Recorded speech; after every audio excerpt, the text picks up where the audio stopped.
Thank you to EA Sports for bringing me out to Tiburon Studios, and to Madden lead producer Carlos Guerrero for sitting down to answer our questions. This video was made possible by the EA Game Changers program. Thank you so much for letting me come in and ask you a few questions. No problem. Can you tell us a little bit about your background? What brought you from Blizzard to EA Sports? A little bit of my background. Okay, yeah. So I was at Blizzard Entertainment for about almost 19 years, 18 years, 11 months. And I worked on I had the opportunity to work on some amazing games, right? I got a chance to work on World of Warcraft, the best MMOs out there. And then after that, I moved over to Overwatch. But I never really intended to leave Blizzard until I got contacted on LinkedIn, actually, by one of the recruiters. And it was really funny because he says, "Hey, where do you want to, are you interested in this job? We have an opening." I go, "Well, tell me where am I going to go? What is it?" And I'm like, "Well, it's EA." I'm like, "Okay, well, where? Tiburon." Okay, they have sports games in Tiburon. What game? Madden NFL Football. I was like, "Oh my God, let's talk. Because I mean, for me, growing up, I've grown up with Madden, right? Sure. And I've seen Madden, as a coach, right? First coaching and then calling games. I mean, and he's an icon, right? And the game itself has now reached that state where it's iconic. And I always said to myself, man, if I ever get the opportunity to work on Madden or work on Star Wars, I'll seriously consider leaving Blizzard, because that's it. At some point in your career, it's like, it has to be the game. It's not about anything else. It's about the game and what you're going to be doing and what we're working on. So it happened, and when I got the interview, I told my wife, get ready to move to Florida. I go, because things are going well, and it looks like I'm going to get this. So are you okay with it? Let me know now, but I really want to do this. And then moved. So you named some major games that you've worked on in your career.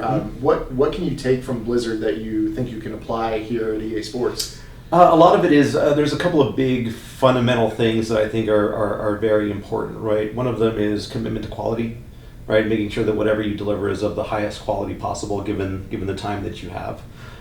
The other big thing is, just gameplay first. Core fundamental gameplay has to be good. The game has to be fun at its core before you start adding anything else. You'll see that in a lot of the Blizzard titles, right? And I think I know that I want to bring that back to EA. Make sure that we, when we're looking at Madden, we take a look at all of the gameplay functionality, make sure that, we're evaluating mechanics, we're evaluating, defense, offense, and making sure that it works, and that when we implement a mechanic or we're looking at a mode or different functionality, that we're really evaluating it based off of what the overall impact is going to be to the game. Not Sure. For a specific set of people, but for more holistically the game. Is it going to benefit the people that play our game and not just a specific subset? Or being very reactionary about it, right? Sure. Really giving thought. You mentioned being reactionary. That's been something that over the last couple of years, I think Madden players have grown to see a lot of patching, title updates. Mm-hmm. What is your philosophy on title updates in general, and how would you go about? So I think title updates are valuable. It's part of the live service strategy. Your game is an experience and it's always living, right? So you're going to want to update it, but you have to be very careful about how you do it. There are people who are very passionate about your game who have a specific asks, throughout the community. You need to evaluate those and take those seriously, but you also need to evaluate those against the needs of other people who are playing. Like, take for example, we have franchise mode, we have an ultimate team mode, we have people that just enjoy playing out. Sure. Right, and all of them have different asks and things that they want.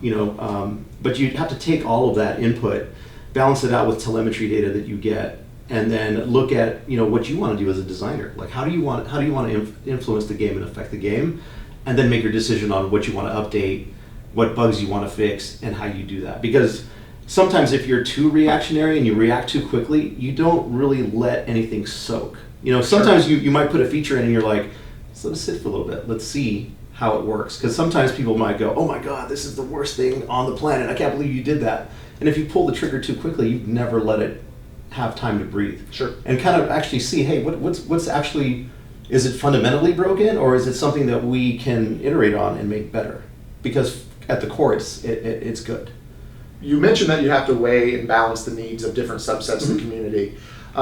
Your position in the past hasn't been generally public facing. Right. What is your philosophy on communication and your team's communication with the community going forward? Well, I mean, that's one of the things that I think, in my past life we did really well, right? So being able to be very transparent with the community, putting together a PTR where we're pushing, what's going to be coming so that people can play it and have an opinion on it and we can iterate on it.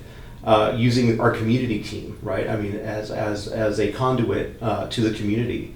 All of that is important, right? It's not necessarily having to be out there on Twitter and responding. It's more of like, okay, holistically as a whole, how do we want to approach community and how can we be more transparent, right? So you'll see things like dev diaries where you'll have, different people within the team, talking about a cool feature, because we have a lot of people here that are so passionate about the game and they're so excited to be able to just, talk about the cool thing that they worked on, right? And I think that it's important to humanize the developers, right? Our guys are people, right? And they're passionate about this game and they're passionate about what they make.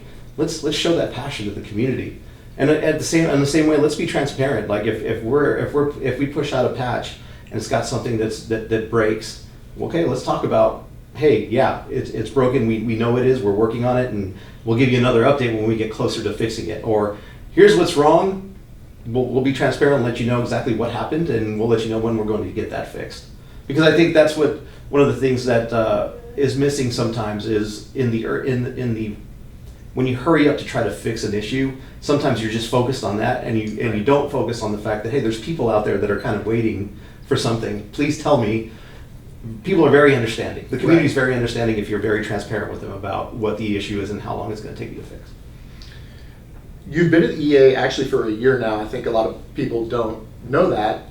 What have you learned in your first year? And based on what you learned, what do you want to see change in Madden going forward?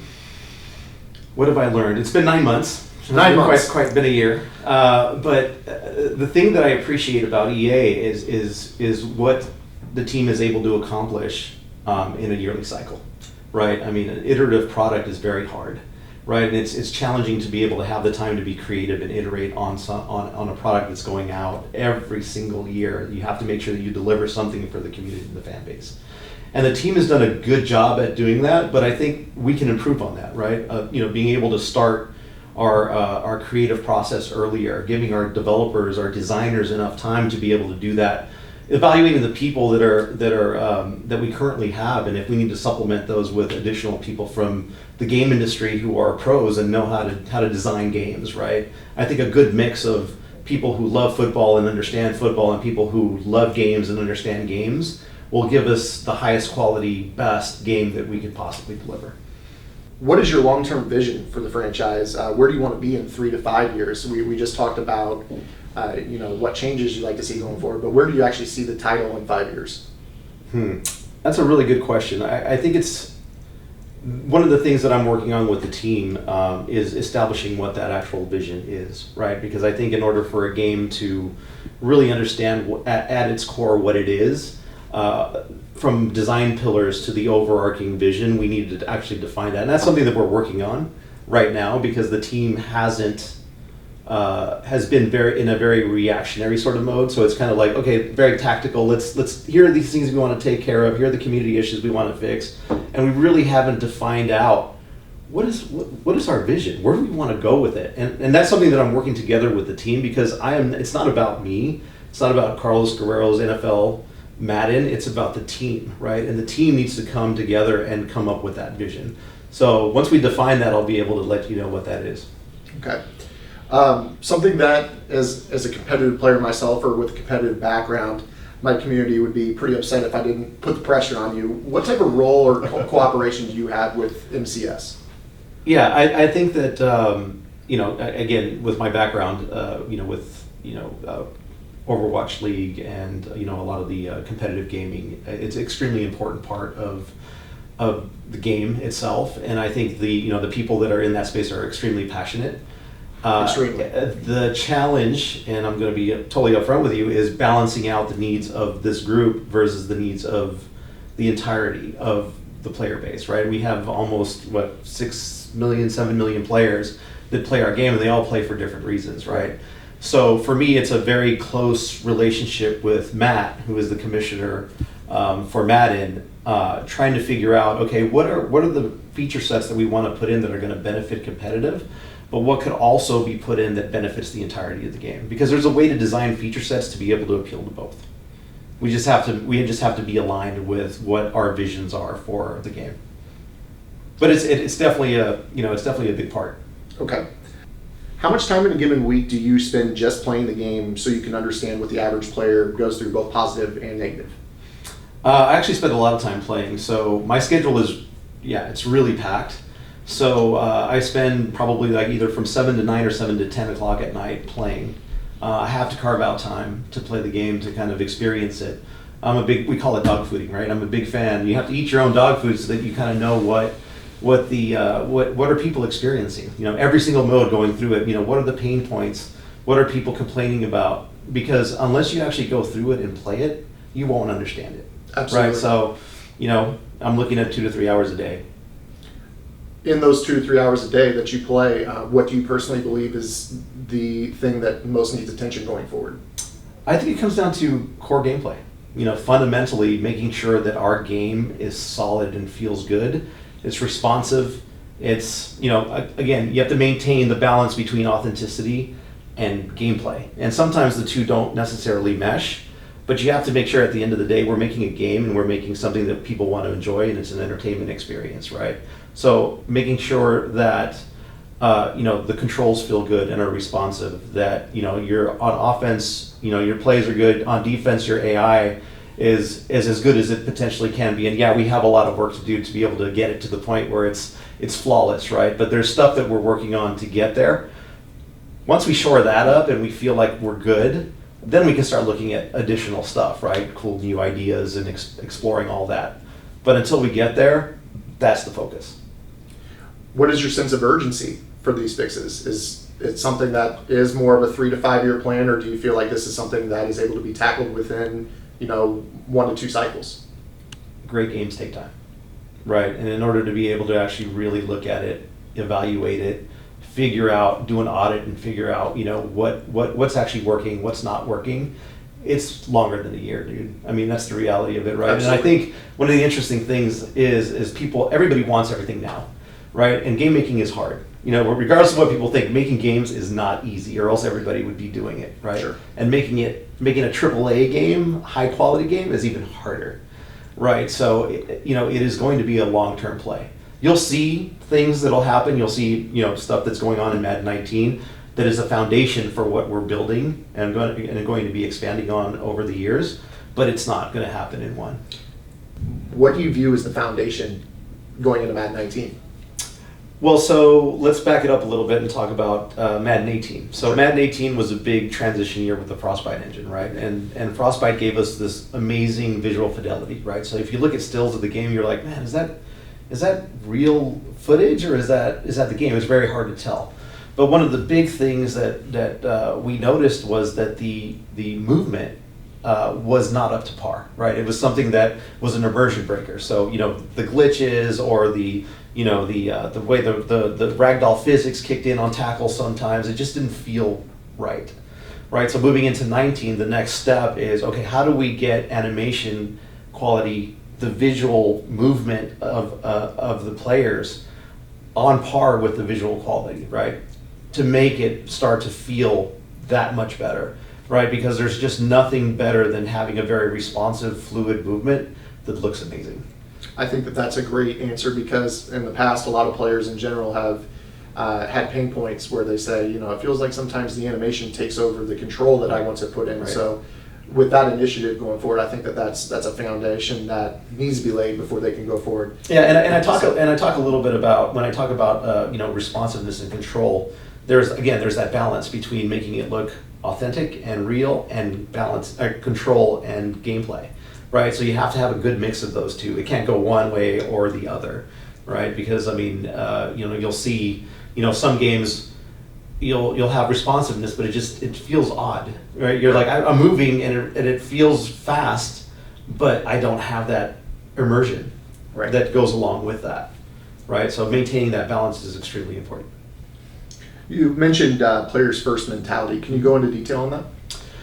I think it ties into a lot of things, right? Number one is being more transparent with the community about what we're doing.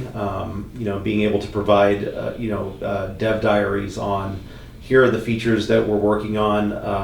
Talking a lot about that and getting input from the community about, hey, this is a really cool feature. I want to know more about it. Okay, well, here's kind of a deep dive into how we're approaching it and philosophically from a design standpoint, how we're thinking about it, right? Because I think a lot of people don't really know the process of, when it comes to here's how an idea that we have, and from the ideation of it to completion, just actually what's involved, right? Because like I told you, game making is really hard. And sometimes when you get suggestions that come from the community, it's like, oh, that should be simple. It should be easy to make that change. Yeah, but then when you evaluate that and you realize, hey, if we implement this change, all of these other dependencies are in the chain and it breaks all of these things, you have to make that decision. Is it worth going down that path to do that? Bang for the buck, is it worth doing that? Or would we be better off spending our pennies fixing something else or addressing something else, right? It's a challenge, and it is a challenge, but the more transparent that we can be and the more upfront we can be with people about how our process works and how we think about things, I think the better off we're going to be. And that's part of being players first. The other thing is in live service is fixing major issues quickly when they come up, right? Polishing quality. Like quality is important. Polish, quality, also part of being players first, right? And then when you're making decisions, it's all about the player and it's all about the game, right? You have to. I mean, if you really want to make a great AAA game, that's what it's all about. You mentioned the players quite a bit, but at the same time, I think a lot of people in the community understand that EA is a publicly traded company. Mm-hmm. How do you balance the needs of your players versus the needs of your shareholders? Well, they're the same, right? If you make a great game and people love it, the shareholders are going to be happy, right? I mean, that's what it comes down to. If your game is terrible, nobody's going to want to play it, and then your shareholders are going to be very unhappy. But if you are constantly focused on the player base and making the game better, then people are going to tell their friends. They're going to reach out. Social media is going to explode because, hey, this game is amazing. Look at what happened to Fortnite. I mean, it's one of those things, or Overwatch, right? High quality, high polished game, lots of focus on the player base, lots of focus on the community. There you go. I mean, it's out there. As a Madden player, what is your favorite mode to play? That's a tough one because I love Ultimate Team. Like, I'm a big collector, right? So being able to to get my team at the highest OBR is a challenge, right? But I also really I like sitting down and having fun with my son, play now. Like, let me just play a couple teams and just enjoy myself, right? Sure. And I think that's one of the best parts of Madden is you can play a bunch of different ways, right? It appeals to a multiple group of people. I mean, I like franchise too because it's the ultimate football fantasy. Sure. But if I had to have a preference, it would probably be Ultimate Team or Play Now. When you play Ultimate Team, mm-hmm. do you immerse yourself in the grind that the casual Ultimate Team player goes through, or is it more of a situation where you're testing out some of the top end content? How are you able to kind of put yourself on that level with the average player? I think I'm a big I have never been a fan of skipping anything, right? So if I'm going to start something, it's from the beginning. I don't really like to fast forward to a spot in a game. So for me, it's about going through that experience, the same experience that our players are going to go through, I go through. Sure. Right, because that's the only way that you can effectively evaluate a mode or an area of the game, right, and have an opinion on it, yes. Right? Because if you don't do that, then how can you judge? So you mentioned that you like to play from the ground floor up. Do you feel that this year in general, there has been a slightly vocal minority that views that it does feel somewhat pay to play for Ultimate Team, where players are able to kind of be better by spending money? Do you agree with that, or do you feel that, what is your stance on that in general? I mean, I think there's just a couple of different ways to play, right? Some people choose, to go down that card collecting route where they that's their enjoyment and that's what they get value out of, right? Sure. And that's why we offer multiple other ways to play. Like if you want to play through franchise, it doesn't cost you anything. It's just time. Or Play Now, where I'm just casually wanting to play one of my favorite teams. So it's not about that, right? It's about how, as a player, you choose to play and how you want to engage with the game.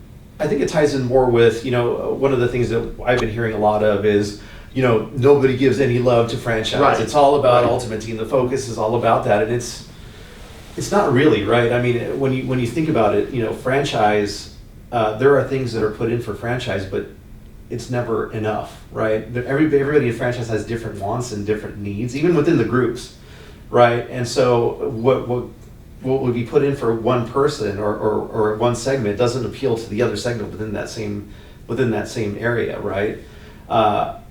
That being said, 19 is a very balanced year, right? So we're giving love to every part of the game, and moving forward, it's going to be more like that, right? Where we do recognize that there are people that play multiple ways in one game, and so how are we going to constantly keep providing them that, the innovation or just updates to make them feel like, hey, yeah, there's this thing is evolving, it's living. Right, because as we move into live services, it's all about that, right? What kind of content, how often do we provide it to keep people engaged in the game? For players that want to branch out from their comfort level, maybe I'm a CFM player that wants to branch into Ultimate Team. How do you make the game feel similar? Obviously, with Ultimate Team, you're dealing with players that are slightly rated higher than what you would see in CFM. What do you do to make the modes fundamentally seem? Well, I think honestly that's up to design, right? Designing the proper. I mean, at the fundamental core of everything, it's gameplay, right? And making sure that the gameplay feels consistent across all of the modes. And then once you have that foundation down, then you can start playing with other things. Like, hey, we're going to experiment with chemistries over here and archetypes in this area. But as long as there's a way for people to kind of be familiar on the sticks with how the game works, then we're good. Right, then it'll be easier for people to go back and forth between modes. You mentioned fundamentals on the sticks. Mm-hmm. Do you feel that Madden is a game that is very difficult to grasp currently? And if so, how do you make it easier for the core? It's all about the player journey, and I think that's one of the things that we can improve on. So when I first come into the game, where do I go, right? And how do I progress? Like, is there a way for me as a player who maybe hasn't played in a while? To go on this journey where I slowly start remembering how to play the game, right? Because if you stop playing Madden for a couple of years, you come back, you're like, wait a minute, how do I do? I can't. It's challenging to remember how to get back into it and play it. So I think part of that is us taking a look at the player journey and figuring out how can we ramp somebody up to where they start feeling really good at every pace, at every level, and get rewarded for that, right? Until they fully grasp the strategy. I have a buddy of mine that hadn't played Madden before, and so I said, do me a favor, please play Madden, and I kind of want you to give me your feedback, right? And he starts playing. He started with Longshot, and he played through Longshot. He's like, yeah, this is really cool. It's Telltale-like story game. I like it. But then he went into Ultimate Team, and he's like, man, this is like Pokemon. This is like a card collecting game. This is really cool and fun. Then he got to franchise, and he goes, you know what? He goes, franchise is where I really learned how to play football. And I go, well, tell me a little bit more about that. Like, what did you learn? He's all, well, going through the practice, it kind of showed me at a very base level how I could play. And then I started the season, and then I'm progressing through it. And the aha moment of it all was when I recognized the defense, and I knew that the offensive play that I called was going to open up this wide receiver for me, and I executed it. And I'm like, there you go. You got the magic of what it is to play this game. So how can we get more people to recognize that magic and to be proficient with it, right? And it ties into that player journey, right? So we need to take a look at, what does our onboarding look like? How do we teach the sport, right? Madden was a big fan of that, right? I mean, that's one of the whole reasons why he put his name on this, was to teach football, right? And when I was lucky and fortunate enough to talk to him last year, and he still believes in it, right? He's like, there are ways that we can actually teach football. So how can we take that whole philosophy of it and apply it to our game? And we're going to work on that. So you mentioned that aha moment that Madden players have. I think that's definitely the story for most players that first get into the game and then stick with the title going forward. Certainly was for me. You talk about Madden and what type of impact does he have on the game when you speak with him, giving him your creative vision? Yeah. So like I said, we're very fortunate that we go and we talk to Madden every year, and we pitch the creative to him. And he definitely has input into what our approach actually is. And it's really interesting because he still talks about teaching the sport. getting more people to appreciate the sport of football. And when we were sitting there with him, he's got this amazing setup, by the way. Watching football on Sunday with Madden it's like a life-changing experience, right? But we're sitting there and we're talking with him, and one of the women in the group who came with us, she asked him a question, and she says, what do you think about females, and understanding football, women understanding football? And he's like, women are incredible at football. And so he started telling this story, and he says, I used to teach a course, and the course was on football. And he said, some of my best students ended up being women, and I'll tell you why. And he says, because when men come in, they have this preconceived notion of what football is, and they think they know football, but they don't really know football. And when women come in, they have nothing. It's a clean slate. So they are more willing to understand the concepts. And I take them through from a very simple, here's how to run, here's how to pass, here's how defense works, and they start grasping it, right? So how do we take that, right, what he's trying to teach, and infuse that into the game, right? So that more people who want to play the game have a really good understanding of football. I think that is the magic, right? That's what it comes down to, is that, you start off with the fundamentals and the basics, and then you start evolving and seeing what the actual strategy is, right? And you just get it, right? I think that you touched on a great thing there. You said, trying to lay the foundation. We talked about that from animation quality. But in terms of teaching the game, I think many would say that it's been a struggle over the last few years. Skills trainer, maybe just communication in general, when you're adding more football concepts into the game. How do you do that? How do you pass that on to the Madden players so that way they can latch onto things and learn? Yeah, and I think it's more it's trying to figure out what the progression looks like, right? From I'm a player, I have a certain level of skill, and then how can I advance through a game and be rewarded and at the same time learn, right? Because skills trainer will only get you so far, right? If you don't understand the concepts of why you're doing something, then it's difficult, right? You're just going through motions and going, okay, I don't really understand why I'm doing this. That's the challenge. How do we give them the why? Why do I do this? How do I do this against a certain, call this play against a certain defense? What's the impact going to be of that, right? When people finally get it, it's that aha moment, right? We need to get them there. And that's by providing a really good player journey for them to go on so that they feel like they've accomplished something. So we're going to work on that, and that's something that you'll start seeing more and more of over the coming years. What have you accomplished in your first 9 months that you're most proud of? Well, I'm actually proud of a lot of things, right? I'm proud of the fact that I've gotten to get a good team together, right? I think that's one of the big parts of it. Without a really good core team, you're not going to have a great game. Making sure that everybody's very passionate about the game that they're working on, because it's that passion that drives you to go that extra mile. And add those little tiny quality touches that people notice. I want people to feel that we make a great game, right? Like the people behind this game feel passionately about it, and it shows in the game that they're making, right? That's what I'm proud of, because everybody here is aligned, and this is what we want to do, right? And you'll see it. You'll see it. From Ben Bro to Jeff Kaplan, Blizzard has set a high standard with their communication and their transparency. That's something you touched on a little bit. What is your plan for the communication and transparency? I mean, we've talked about it a little bit, but is there, I guess, a blueprint that you're going to follow that you maybe followed at Blizzard? A lot of it is use of the community. What you noticed at Blizzard was that there was a huge focus on that. You would have a lot of our community team were the front line. And people got to know them and respect them. And for me, bringing Cralo more into the design discussions early on, so he can get a better sense of what it is that we're making, and then how would we effectively communicate that to the community. And then the game changer programs, I think, are extremely important. Like you guys being able to come to us and talk to us, and us showing you things that we're thinking about working on and getting feedback. I think a lot of those things are things that I learned in my past life at Blizzard that I want to carry on and really expand on, right? Because I think that's how we get to making great games. It's a community experience, right? and the community has so many backgrounds. I think that that's one of those things with the Game Changer program, is that many people out there seem to think that only players that are great players at the game are in the Game Changer program, or maybe those that only play MUT at the highest level or spend the most money are part of the Game Changer program. I think it really is kind of a melting pot of all the different backgrounds of Madden. And when I first got into the program, it was a drastically different thing than what it is now. When I got in, it was a lot of players that were simulation background, right.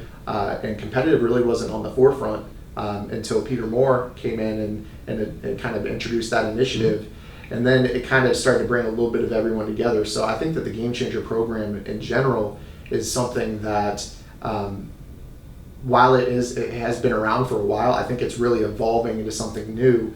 And honestly, it's such a key part of, even though we're not employed here, it is a part of the development process. Right. Did you guys have something like that at Blizzard, or was it?